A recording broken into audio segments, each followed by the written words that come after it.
Hi everyone, I'm Nick Olivo, and today we're going to create a character for Scum and Villainy. Before we dive in, I'd just like to thank Roll20 for sponsoring this video. Now, if you've never played Scum and Villainy before, it's a space opera game where you and your crew adventure through space as bounty hunters, or rebels battling an evil empire, or as a group of misfits just trying to get by. And all your favorite sci-fi archetypes are here. You can be the brilliant mechanic, the intimidating muscle, the enigmatic mystic, a hotshot pilot, a speaker who's the respectable, well-connected individual, or the Stitch, a doctor who keeps the crew alive. But today, we're going to focus on my personal favorite, the Scoundrel. Let's dive in. So here I am inside my Roll20 game, and the first thing I'm going to do is click the new character button here. We'll give our character a name. I'm going to say my character's name is Tynan Santo. We'll go ahead and save that, and that opens up our character sheet. Now, Scum and Villainy refers to its classes as playbooks. And so what you want to do is begin by clicking in the playbook field and entering the name of the playbook you want to use. So we want to use the Scoundrel playbook, and then we press enter. And when we do that, it adds a bunch of things that are specific to the Scoundrel to our character sheet. All right, now, once our playbook is set, the next thing that we want to do is go ahead and we're going to put in our name. So, Tynan Santo. If Tynan has an alias that he's known by, we can put that in here. I'm going to say that Tynan is known as the Gray Saint. And then you can put in kind of Tynan's appearance, what they look like to the outside world. I'm going to say he's got a black vest, blue pants with a red stripe, and leather boots. Now we want to assign Tynan's heritage. And heritage describes Tynan's background. So you can be Imperial, coming from one of the core worlds of the systems. You can be a spacer who is born and dies on a spaceship. You can be a colonist. You can be manufactured, so basically be a drone or a clone.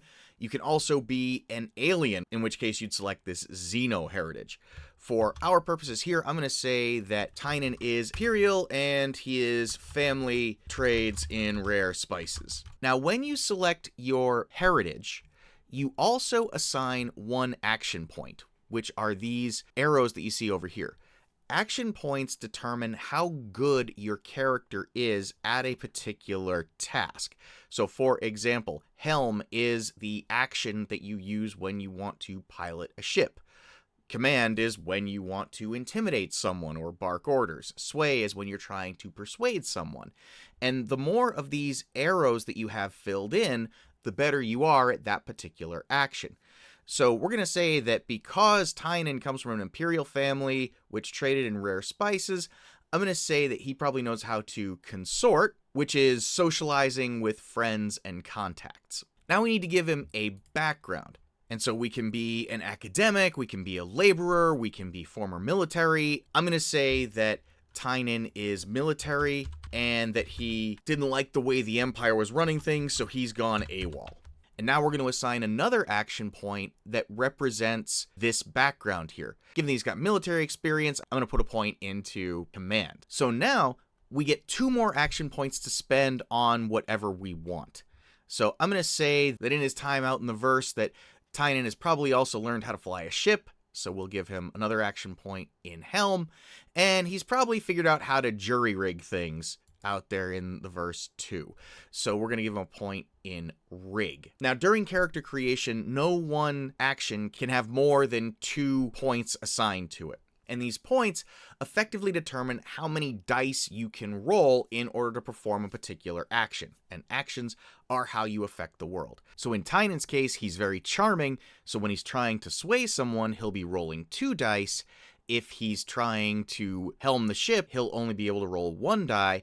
And in situations where you don't have any action points, like Tynan has no points in study here, in this situation he would roll 2 dice and then take the lower result. And we'll talk more about the die rolling mechanic a little bit later in the video. Next up, we're going to select our starting ability. Now you'll notice that there's only one starting ability listed here, so you're going to usually tick that. The only time this would change is if you were playing a Xeno. in which case you can work with your GM to come up with a special ability that that particular alien race has. And if that's the case, you just double click on this. You can actually overwrite what's written here with whatever it is that you and your GM come up with, and then fill in a description of what it's all about.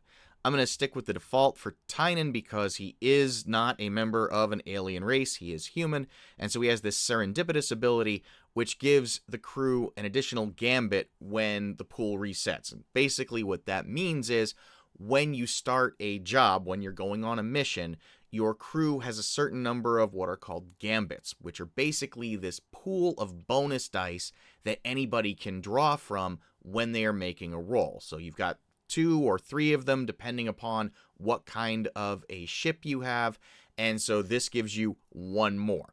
And then you also choose a special ability. Now there's a bunch of them in here. If you're not sure which one to take, they recommend you take the first one because that's meant to be the default, but of course you can choose any of these other ones. We're going to say Never Tell Me the Odds, which lets you generate gambits on desperate rolls, which basically means when you're making a roll in a situation where you are the underdog, it gives you the ability to generate additional gambits. All right, now we're going to come over here to the Friends section. And these are a handful of NPCs that you just know automatically. And you get to select one of these to be a very close friend, and one of them to be a rival. So I'm going to say that Aura the Info Broker is someone that Tynan is very close to, and that Baltro the Bounty Hunter is his rival, someone he does not get along with. And during gameplay, you can tell the GM that you want to talk to one of your friends in order to gain additional information.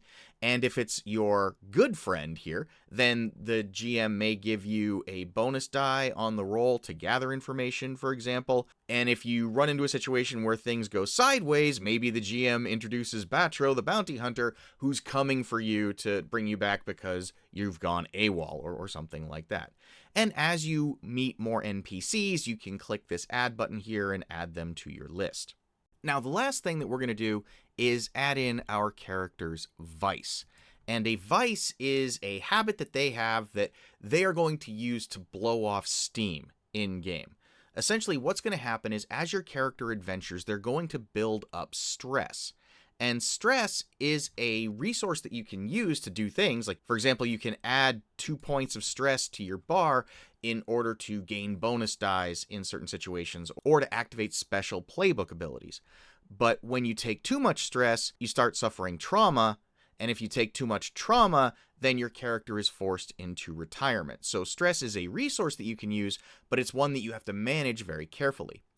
And the way that you can reduce your stress is by indulging your vice.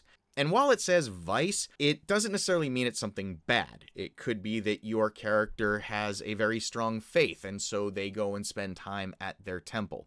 It could be that your character is into pleasure, in which case they spend a lot of time at very fancy restaurants and going to the theater and that sort of thing. Or they could be a gambler. We're going to say that Tynan is a gambler, and we're going to give his favorite gambling spot. We're going to say that he likes to gamble at a place called Cawthon's, which I realize I'm crossing genres here, but if you know, you know. So I'm going to plug that in. And that's it. We've now finished creating our character. Now, if you're coming from other games, you may be looking at this and going, well, hold up, what about things like my HP or my AC or my starting gear? How do I get all that calculated? So this game does not have the concept of HP or AC. Instead, when your character is coming under fire, they will make an attribute roll. So let's say that Batro the Bounty Hunter is firing a grappling line to try and ensnare Tynan. Tynan is going to make a prowess roll in order to try and avoid that. Let's say that he fails, in which case he's going to take harm. And the GM defines what sort of harm you're taking. So it could be that Tynan is ensnared now that he's been tied up by the grappling line from Batro the Bounty Hunter. And so when you have harm, this column right here tells you what's the result of that. So here, I'm going to have a lesser effect when I try to perform actions. So maybe my speed is reduced, I can't run quite as fast, it's harder for me to do things. And again, the GM will describe exactly what that means. As you take additional harm, these boxes gradually fill in. So let's say that Tynan is ensnared, and then maybe Batro hits him with a tranquilizer dart, and now he's also drugged. And then maybe moving that up, Tynan staggers, Batro kicks him, he falls down, Tynan gets a twisted ankle. Right, so this will gradually fill up over time, and as additional harm effects are entered, the effects in game go up as well. So we start out, we have a lesser effect, then we lose a die when we make any one of our rolls. So if I used to be able to roll 2, now I can only roll 1. When you get to level 3 harm, your character needs help. They need assistance in order to do just about anything, and if you take harm beyond this, you die. So it's in your best interest to avoid harm, which you're going to do by making those attribute rolls. So that sort of handles your HP and your AC.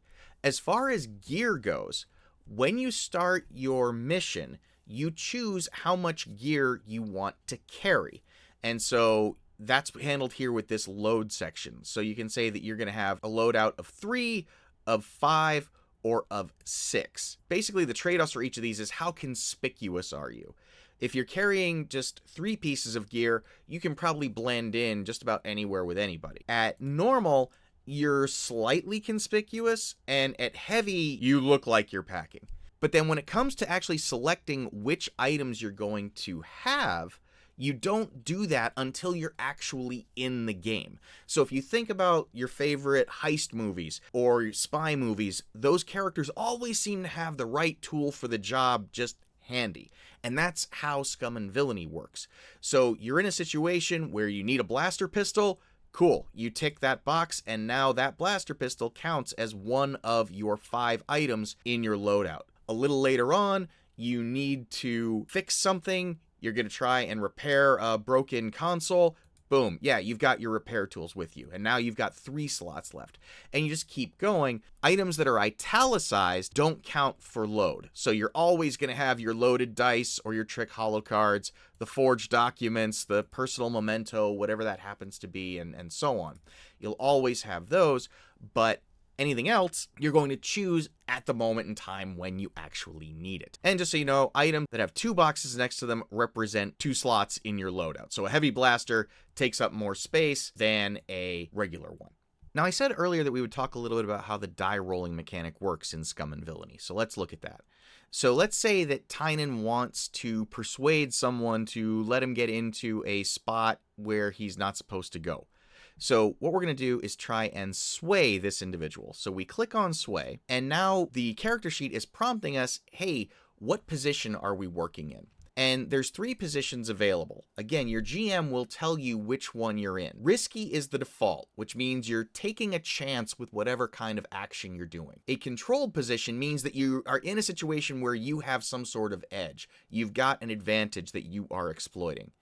And then a desperate position is you are the underdog here. You're in trouble. You're overreaching, whatever it is that you're going to do. And remember, we talked about how earlier you could generate gambits on desperate rolls.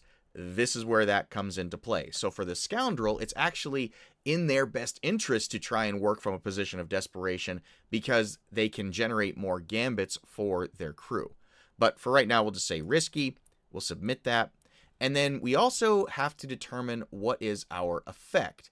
And again, the GM is going to determine what the effect level is. Standard is kind of what you would expect to happen. So if we're trying to persuade someone to let us in, we get let in. Limited would mean maybe we get let in, but they're going to send a guard with us at all times, so we can't really move around freely. Great would mean that we have succeeded so tremendously that not only do we get into the room, we've convinced them to turn off the cameras while we're in there so nobody else can see what we're doing. And extreme would be, yeah, they let you into the room and do whatever it is that you want. Again, you and your GM can coordinate what exactly this looks like, but we'll say standard for this illustration. We'll click submit, and then do we have any bonus dice?